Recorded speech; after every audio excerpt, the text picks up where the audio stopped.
Salut à tous les amis, c'est StyleGeek, bienvenue sur une nouvelle vidéo. Comme vous avez pu voir le titre, aujourd'hui on va parler de comment optimiser un maximum son rig.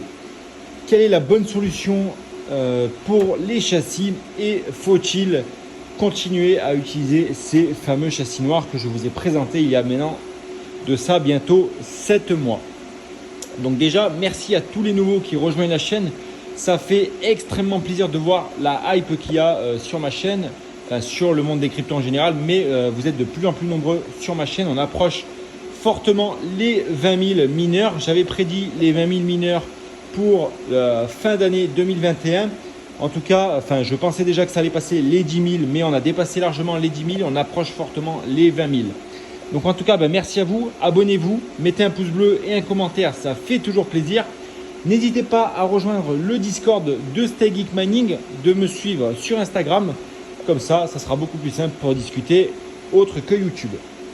Alors, pourquoi je vous fais cette vidéo? Tout simplement, alors du coup, vous voyez tout simplement que sur ce châssis-là, on a donc un mini châssis de 6 GPU.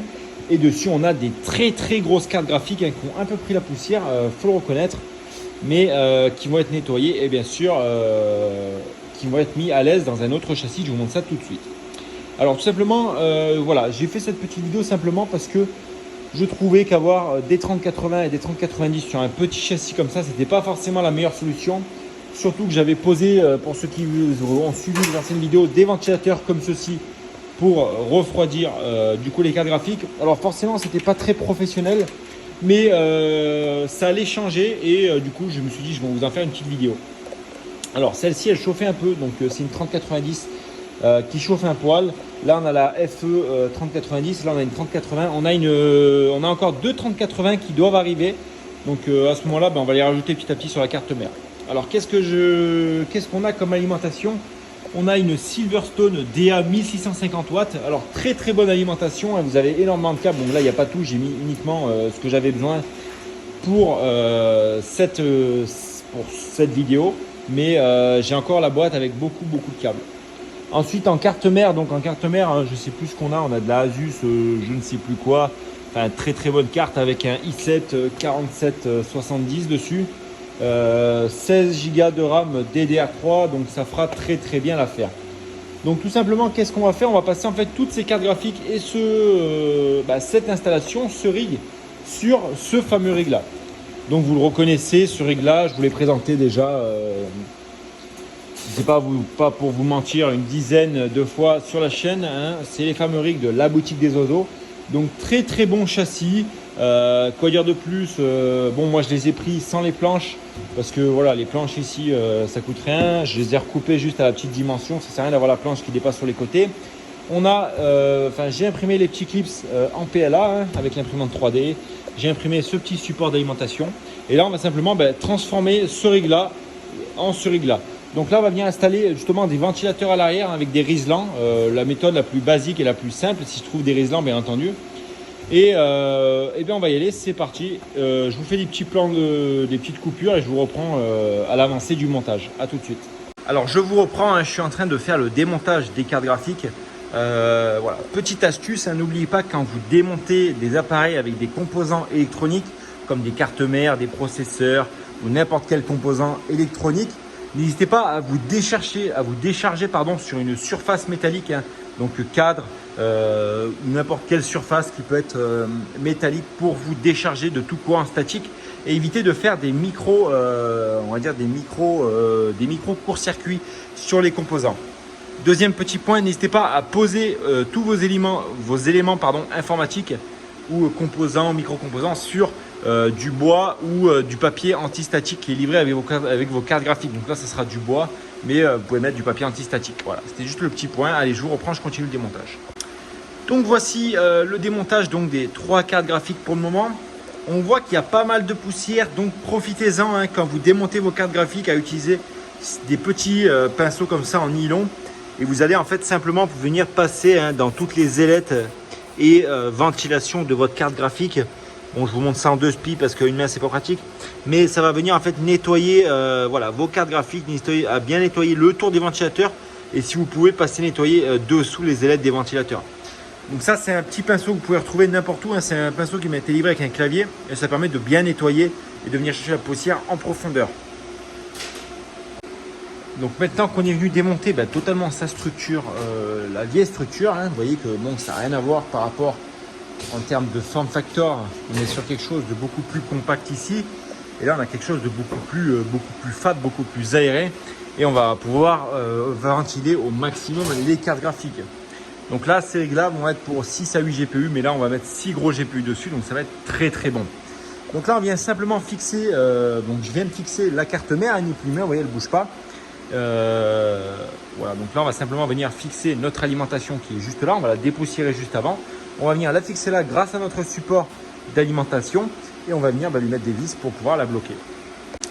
Les amis, on vient d'installer l'alimentation. Ici, vous voyez que c'est une grosse alimentation ATX en 1650 watts, comme je vous disais tout à l'heure. Ensuite, on va simplement repérer donc, ce petit câble. Hein, donc voilà, le double 4 pins qui va venir simplement se brancher ici à l'emplacement alimentation du CPU.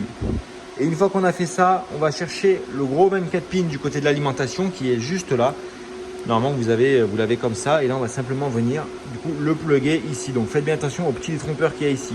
C'est parti, on va brancher ça. Je vous reprends tout de suite. Donc là, je viens simplement de brancher, comme je vous ai dit à l'instant, le 24 pins et le 2x4 pins pour le processeur. Maintenant, qu'est-ce qu'on va faire? On va simplement venir du coup installer nos cartes graphiques avec nos risers, brancher l'alimentation des risers et on va venir plugger les cartes graphiques. Donc là, j'ai rajouté une 3080 FE que j'avais sur un autre rig. Du coup, ça fera plus joli d'avoir des cartes graphiques comme ceci. Petit aparté, hein, la taille de la 3080 vis-à-vis de la 3090, c'est complètement dingue. Allez, on passe tout de suite au montage des cartes graphiques et du branchement. Je viens de finir l'installation de toutes les cartes graphiques qu'il va y avoir. Là, il va nous manquer justement une 3080 qui doit arriver, comme je l'ai dit tout à l'heure. Et tout simplement, donc on a branché les PCIe au PCIe, bien sûr. Il va nous rester à brancher du coup les connexions des risers et bien sûr chaque carte graphique avec les différents connectiques en 8 pins. Donc elles vont être là, donc je vous fais la petite vidéo en avancée quand ça sera branché. À tout de suite. Le branchement des cartes graphiques a été fait. J'aime bien cette façon-là, ça donne un effet un peu industriel avec le chemin de câble qui passe dessus. Vous voyez, donc là, il faut bien sûr dépoussiérer parce que je ne l'ai pas encore fait sur le dessus des cartes. Vous voyez là aussi les 3080 et 3090 FE, ça se voit vraiment beaucoup la poussière. Mais voilà, le chemin de câble il a été fait dessus les cartes. Vous allez me dire pourquoi pas dessous? Tout simplement parce que là, je n'ai pas utilisé de rallonge PCIe pour venir brancher mes cartes graphiques. Puisqu'on a quand même des grosses puissances. On a du 300 watts, 300 watts, 220 watts, 220 watts. Donc, il fallait utiliser des câbles dans leur entièreté. Donc là, pas de modification au niveau des câbles avec des rallonges PCI. Mais ça donne un côté plutôt joli quand on voit des cartes graphiques comme ceci. Le branchement des cartes graphiques a été fait. J'aime bien cette façon-là. Ça donne un effet un peu industriel. Avec le chemin de câble qui passe dessus. Vous voyez, donc là, il faut bien sûr dépoussiérer parce que je ne l'ai pas encore fait sur le dessus des cartes. Vous voyez là aussi les 3080 et 3090 FE, ça se voit vraiment beaucoup la poussière. Mais voilà, le chemin de câble il a été fait dessus les cartes. Vous allez me dire pourquoi pas dessous? Tout simplement parce que là, je n'ai pas utilisé de rallonge PCIe pour venir brancher mes cartes graphiques. Puisqu'on a quand même des grosses puissances. On a du 300 watts, 300 watts, 220 watts, 220 watts. Donc, il fallait utiliser des câbles dans leur entièreté. Donc là, pas de modification au niveau des câbles avec des rallonges PCI, mais ça donne un côté plutôt joli quand on voit des cartes graphiques comme ceci. Donc voici le rig qui est monté dans son entièreté. Vous voyez qu'on n'a presque aucun câble qui apparaît dessous. Bien sûr, le câble management, il reste à faire, mais il a déjà été, on va dire, fait dans son ensemble. Vous voyez, j'ai accroché les câbles sur la barre à l'arrière pour qu'il y ait le flux d'air le plus facile possible et qui refroidisse le plus facilement possible les cartes. Donc on a alimenté bien sûr les risers ici avec du SATA. Alors j'ai pris un câble SATA par carte graphique, donc ça veut dire qu'on a une ligne complète de SATA par carte. Mais comme je vous dis à chaque fois, il n'est pas recommandé d'utiliser le SATA. Moi je l'utilise bien sûr sur ces vidéos avec du coup des cartes Nvidia. J'utilise plus du tout du SATA avec les cartes AMD parce que j'ai eu que des mauvaises surprises. Les cartes AMD consomme un peu plus au niveau du SATA et du riser que les cartes Nvidia. Donc voilà pourquoi j'ai opté pour la solution du SATA. Puisque là, c'est un rig qui tourne déjà en SATA depuis une quarantaine de jours. Pourquoi changer pour le moment, même si bien sûr le 6 pins serait conseillé. Donc je vais maintenant installer les petits ventilateurs derrière et puis je branche ça et puis on se retrouve avec la mise en place et le démarrage du rig. À tout de suite. Bon bah les amis, petit file au niveau de l'installation des ventilateurs, hein. J'ai pas de Riesland au local. Du coup je vous ferai une prochaine vidéo avec l'installation des petits ventilateurs, même si je vous l'ai déjà fait. Donc là on peut voir le rig dans son entièreté fini, monté. On voit qu'il reste 2 emplacements. On voit qu'il y a quand même de beaux emplacements au niveau des cartes graphiques, donc c'est plutôt pas mal du tout. Et maintenant on va le mettre en route et on va le retrouver sur iOS, savoir si ça chauffe ou pas du tout. Donc là le rig vient d'être allumé, hein. On voit que tous les risers déjà sont bien branchés et reconnus grâce aux 2 petites LED. Tout le rig est en train de tourner, on va juste voir si la connexion internet est arrivée. Voilà, on voit que la connexion internet est arrivée. Maintenant il va nous rester à se retrouver du côté de iOS. C'est parti tout de suite. Voilà, donc j'ai déjà rebooté un rig tout à l'heure pour lui récupérer la 3080. On va voir si ça a été récupéré ou pas. Il y a le flash qui est devant nous. Donc le petit rig qu'on cherche, c'est le rig numéro 12. Et on a un autre rig qui a été rebooté, le rig numéro 8. Voilà, ici, juste là. Donc je vais enlever juste simplement la 3080. Voilà, donc je disais, j'ai enlevé le rig avec la 3080 qui était ici. Et là, on va devoir récupérer notre petit rig ici, le rig numéro 12, tout simplement. Donc on va actualiser iOS et on va attendre que les températures arrivent. Allez, je vous reprends tout de suite quand le rig est configuré, quand le rig est apparu sur iOS pour vérifier les températures avec vous. Bon, je vous reprends à l'instant, hein. Le mineur vient de démarrer, comme vous voyez ici, on est à 23 secondes de démarrage. Je vais vous mettre en plein écran, ça sera peut-être mieux. Et donc, on est à 336 mAh. Donc, on va aller checker au niveau des cartes graphiques, hein. Voilà, Nvidia OC échoué, c'est normal. Alors au niveau des OC, qu'est-ce que ça donne tout simplement donc déjà la power limit, elle a récupéré celle de la 3060 qu'on avait avant. Et on va aller dans les pré-réglages tout simplement et on va aller prendre de l'absolute core clock, hein, ça marche toujours mieux. Par exemple comme ici. Et on va l'appliquer de l'absolute core clock. Ensuite on ira appliquer des beaux overclock comme on a en bas tout simplement, hein, on va pas les s'embêter. On va lui mettre du ventilateur. Alors on a déjà du ventilo, voilà, on va lui remettre un coup quand même. Voilà, on aime quand toutes les températures en haut sont ici. Donc celle-ci, normalement, on est avec la 3090. Donc là, ici, la première, normalement, celle-ci, elle chauffe. Donc elle ne doit pas dépasser les 107 mAh, hein, il me semble. On va aller checker ça. Ils nous disent que les paramètres ont été appliqués avec erreur. Voilà, donc on va relancer tout simplement tranquillement. Donc pour le moment, les températures, vous voyez que la première, elle chauffe quand même pas mal énorme. On avait dû lui mettre les ventilateurs à 70 et la 3080 qui était en bas à...